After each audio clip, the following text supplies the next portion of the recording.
Bonjour à vous et bienvenue dans cette philosophie du bar. Nous continuons à aiguiser, à affiner nos recherches sur droit et morale. Avec aujourd'hui la distinction, y a-t-il une différence, y a-t-il des différences entre la morale et l'éthique? Si l'on s'en tient à l'étymologie, éthique vient du grec ethos. Morale vient du latin mores. Mais figurez-vous que les deux étymologies renvoient au même sens, à savoir ce sont les mœurs, ce sont les caractères, ce sont les manières de vivre et d'agir. Donc sur un plan strictement étymologique, il n'y a pas de différence entre l'éthique et la morale.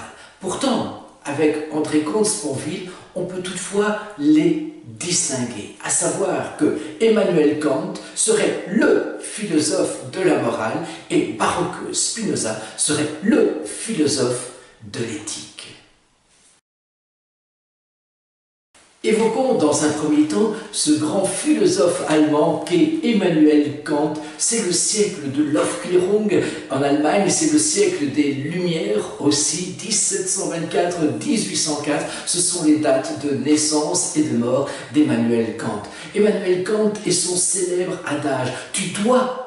Donc tu peux, parce que tu dois le faire, c'est un impératif catégorique, parce que tu dois le faire, tu peux le faire. C'est donc sans condition, c'est un inconditionnel, ça renvoie à un absolu, en tout cas à quelque chose de prétendu tel. Ce sont des valeurs absolues, ce sont des valeurs transcendante. Il y a un bien en soi, il y a un mal en soi, c'est-à-dire que les valeurs sont universelles, éternelles, immuables. Cette morale est donc une et universelle. Elle renvoie aussi à des commandements, elle renvoie aussi à des interdits.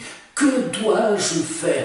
Voilà l'interrogation kantienne par excellence. Et cette interrogation conduit alors à la vertu et même à la sainteté, mais attention, sainteté conçue comme conformité à la loi morale. Pour Spinoza, maintenant, c'est le relatif, c'est le conditionné. Souvenez-vous, c'était l'inconditionnel. Chez Kant, tu dois, donc tu peux. Chez Spinoza, c'est le relatif, c'est le conditionné. Certes, il s'agit toujours d'un discours normatif, mais pas catégorique, comme chez Emmanuel Kant. Il faut dire aussi que Spinoza n'aime pas cette opposition entre bien et mal, ces valeurs jugées immuables, éternelles, universelles. Non, il parle en termes de bon et de mauvais. Ce qui est bon pour moi, ce qui est mauvais pour moi. Et puis l'éthique répond à cette question alors, comment vivre? Que faire? Certes, que faire pour bien faire? C'est là l'interrogation essentielle aux yeux de Baruch Spinoza. En conclusion de ces deux philosophes, finalement, on pourrait dire que chez Emmanuel Kant, la morale commande, chez Spinoza, l'éthique recommande.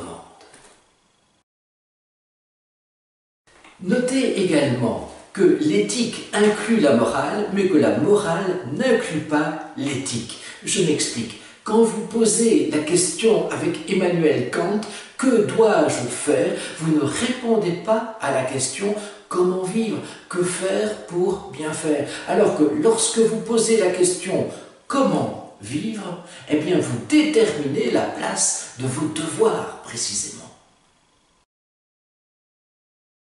L'éthique aussi est un travail créatif et herméneutique. Herméneutique est un terme compliqué pour dire la science de l'interprétation. Cercle herméneutique de Paul Ricoeur, je me comprends dans le texte que je comprends. Je suis partie prenante, je suis partie intégrante dans le texte, dans le contexte que je suis en train de comprendre. L'éthique est un travail créatif. Effectivement, cette éthique est toujours à être créée, à être inventée, à être réinventée. L'éthique est aussi un travail d'interprétation, comme nous allons le voir par la suite avec la séquence consacrée à la bioéthique.